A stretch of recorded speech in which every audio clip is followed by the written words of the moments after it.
Mandate की चोरी पर एहतजाज जरूरी है, वोट के चोरों की मात यकीनी है। वोट की चोरी, अवामी फैसलों और राय आमा की तस्दीक, तहरीक इंसाफ के 2/3 अक्सरियती वोट चुराकर लाडले की 17 सीटों की कशकोल को भरने की साजिश और अवाम के जमहूरी हक में डाके के खिलाफ कौम सरापाए एहतजाज है।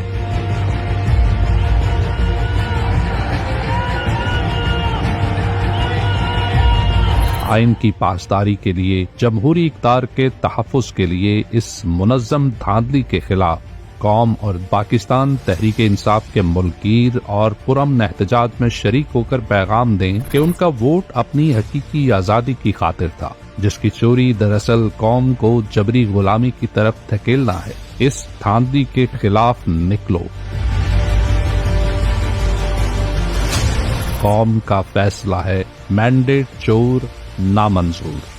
ये आपके बच्चों के इस मुल्क के मुस्तकबिल की हकीकी आजादी की जंग है।